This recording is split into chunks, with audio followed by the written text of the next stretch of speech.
हरे कृष्णा। आप सभी का दिन शुभ एवं मंगलमय हो। कान्हा जी की कृपा आप सभी भक्तों पर हमेशा बनी रहे। आइए आज सुनते हैं कार्तिक मास महात्म्य का 10वां अध्याय। तो कथा की शुरुआत कार्तिक माह में सुनी जाने वाली एक धर्मराज की कहानी के साथ करते हैं। किसी गांव में एक बुढ़िया रहती थी। वह बहुत नियम से धर्म से व्रत रखा करती थी। एक दिन भगवान ने घर से यमदूत उसे लाने आ गए और वह उनके साथ चल पड़ी। चलते चलते एक गहरी नदी आई तो यमदूत बोले कि माई, तुमने गोदान की हुई है या नहीं। बुढ़िया ने उनकी बात सुनकर मन में श्रद्धा से गाय का ध्यान किया तो वह उनके समक्ष आ गई और बुढ़िया उस गाय की पूंछ पकड़कर नदी पार कर गई। वह यमदूतों के साथ फिर आगे बढ़ी तो काले कुत्ते आ गए। यमदूत फिर बोले, कुत्तों को खाना दिया था। बुढ़िया ने मन में कुत्तों का ध्यान किया तो वे रास्ते से चले गए। अब बुढ़िया फिर से आगे बढ़ने लगी तो रास्ते में कौवे ने उसके सिर में चोंच मारनी शुरू कर दी। तो यमदूत बोले कि ब्राह्मण की बेटी के सिर में तेल लगाया था। बुढ़िया ने ब्राह्मण की बेटी का ध्यान किया तो कौवे ने चोंच मारनी बंद कर दी। कुछ आगे बढ़ने पर बुढ़िया के पैर में कांटे चुभने लगे तो यमदूत बोले कि खड़ाऊं आदि दान की है। बुढ़िया ने उनका ध्यान किया तो खड़ाऊं उसके पैरों में आ गई। बुढ़िया फिर आगे बढ़ी तो चित्रगुप्त जी ने यमराज से कहा कि आप किसे लेकर आए हो। यमराज जी बोले कि बुढ़िया ने दान पुण्य तो बहुत किए हैं लेकिन धर्मराज जी का कुछ नहीं किया है, इसलिए आगे द्वार इनके लिए बंद है। सारी बातें सुनने के बाद बुढ़िया बोली कि आप मुझे सिर्फ 7 दिन के लिए वापस धरती पर भेज दो। मैं धर्मराज जी का व्रत और उद्यापन करके वापस आ जाऊंगी। बुढ़िया माई वापस धरती पर अपने गांव आ गई और गांव वालों ने उसे भूतनी समझकर अपने दरवाजे बंद कर दिए। वह जब अपने घर गई तो उसके बहू बेटे ने भी दरवाजे बंद करके बैठ गए।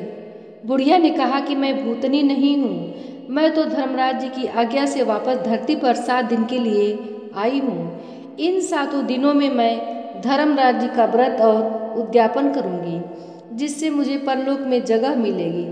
बुढ़िया की बातों से आश्वस्त होकर बहू बेटे उसके लिए पूजा की सारी सामग्री एकत्रित करने लगे। लेकिन जब बुढ़िया कहानी कहती है तब वह हुकारा नहीं भरते, जिससे बुढ़िया फिर अपनी पड़ोसन को कहानी सुनाती है और वह हुकारा भरती है। 7 दिन की पूजा व्रत व उद्यापन के बाद धर्मराज जी बुढ़िया को लेने के लिए विमान भेजते हैं।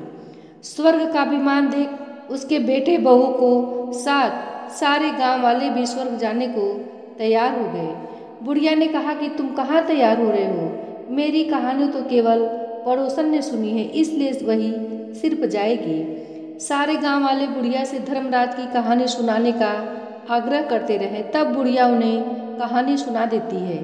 कहानी सुनने के बाद सारे ग्रामवासी विमान में बैठकर स्वर्ग जाते हैं। तो धर्मराज जी कहते हैं कि मैंने तो विमान केवल बुढ़िया को लाने के लिए भेजा था। बुढ़िया माई कहती है कि हे धर्मराज, मैंने जो भी पुण्य किए हैं उसमें से आधा भाग आप गांव वालों को दे दो। इस तरह से धर्मराज ने ग्रामवासियों को भी स्वर्ग में जगह दे दी। हे धर्मराज महाराज, जैसे आपने बुढ़िया के साथ सभी गांव वालों को भी स्वर्ग में जगह दी, उसी तरह से हमें भी देना। कहानी सुनकर हुकारा भरने वालों को भी और कहानी कहने वाले को भी जगह देना।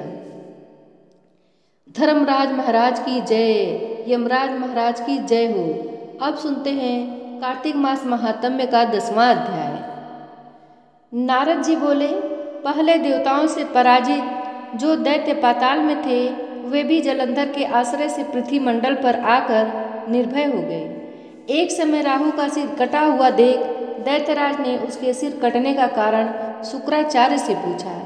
तब शुक्राचार्य ने देवताओं द्वारा कराए गए समुद्र मंथन का वृत्तांत बताया और रत्नों के हर लेने तथा दैत्यों के पराभव का वर्णन किया।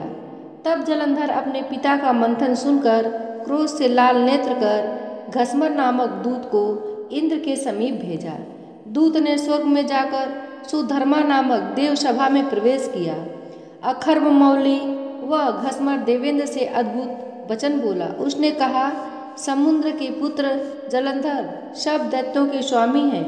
मैं उनका दूत हूँ। उन्होंने जो कहा सुनो। मेरे पिता सागर को तुमने पर्वत से क्यों मथा, और तुमने जो रत्न हरण किए उन्हें तुम शीघ्र मुझे दे दो। इस प्रकार दूत का वचन सुनकर विस्मित इंद्र भयानक घसमट से भय और क्रोध युक्त हो बोले। इंद्र ने कहा, हे दूत, जो हम लोगों द्वारा सागर मथा गया था उसका वृत्तांत सुनो। मेरे भय से भीत पर्वतों को उसने अपनी कुछी में छिपा लिया था। पहले भी मेरे अनेक शत्रु दैत्य उसके द्वारा रक्षा किए गए थे। इसी से उसके रत्न समूह मेरे द्वारा हरे गए थे। सागर के पुत्र शंख ने देवताओं से द्वेष किया था, जो वह समुद्र के भीतर धंस गया और मेरे छोटे भाई के हाथ मारा गया। अतएव तुम जाओ और समुद्र मंथन का कारण जलंधर से कह दो।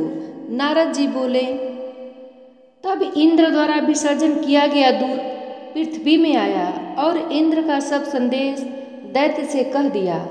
तब दैत्यपति जलंधर उसे सुनकर क्रोध से कांपता हुआ सब देवताओं को जीतने की इच्छा से शीघ्र उद्योग करने लगा। उस असुरेंद्र अर्थात जलंधर के उद्योग से सब दिशाओं और पाताल तक के करोड़ों दैत्य और शुम्भ निशुम्भ आदि करोड़ों सेना के अधिपति आए। तब जलंधर ने स्वर्ग में जाकर नंदनवन में डेरा डाला और स्वर्गपुरी को घेर कर स्थित हुआ।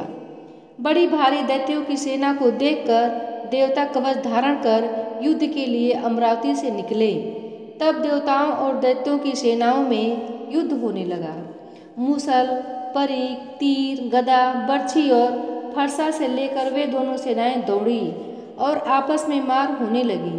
दोनों सेना के गिरे गिराए हुए हाथी, घोड़े, रथ, प्यादों से रुधिर की प्रवाह की प्रवृत्ति हुई। संध्या के मेघ समूह से मानो रणभूमि शोभित हुई। युद्ध में मारे गए दैत्यों को शुक्राचार्य मृत संजीवनी विद्या को पढ़कर छिड़के हुए जल की बूंदों से जिलाने लगे। उधर बृहस्पति जी भी युद्ध में मरे हुए देवताओं को जिलाने लगे। द्रोणाचल से दिव्य औषधि ला लाकर युद्ध में मारे गए और फिर उठे हुए देवताओं को देख जलंधर क्रोधित हो शुक्राचार्य से बोला, मेरे द्वारा मारे गए देवता फिर कैसे उठ खड़े होते हैं? तुम्हारी यह संजीवनी विद्या भी अन्यत्र नहीं है, यह प्रसिद्ध है। तब शुक्राचार्य बोले, द्रोणाचल से दिव्य औषधि लाकर अंगिरा के पुत्र बृहस्पति उनको जिला देते हैं। अतएव तू द्रोणाचल को शीघ्र हर ले। नारद जी बोले, ऐसा कहने पर उस दैत्येंद्र ने द्रोणगिरी को लेकर शीघ्र ही समुद्र में फेंक दिया और फिर महायुद्ध में आ पहुंचा। इसके बाद जब देवताओं को मारे गए देख बृहस्पति ने वहां द्रोणाचल को नहीं पाया, दैत्य द्वारा हरा गया द्रोणाचल को जानकर व्याकुल बृहस्पति आकर श्वास से व्याकुल शरीर को दूर ही से बोले, भागो, रुद्र के अंश से उत्पन्न यह दैत्य जीतने योग्य नहीं है। इंद्र के काम का स्मरण करो, अर्थात इंद्र ही के उपद्रव से यह उपद्रव हुआ है। उस समय देवता बृहस्पति के वचन सुनकर भय से व्याकुल और दैत्य द्वारा बध्यमान हो दसों दिशाओं को भाग गए। सागर का पुत्र दैत्य देवताओं को भागते देख शंख, भेरी और जय का शब्द करता हुआ अमरावती में प्रवेश किया। नगरी में दैत्य के प्रवेश करने पर इंद्रादिक देवता उस दैत्य द्वारा सताए जाने पर सुमेरु पर्वत की गुफा में जाकर रहने लगे। वह दैत्य देवताओं को जीतकर अमरावती में राज करने लगा।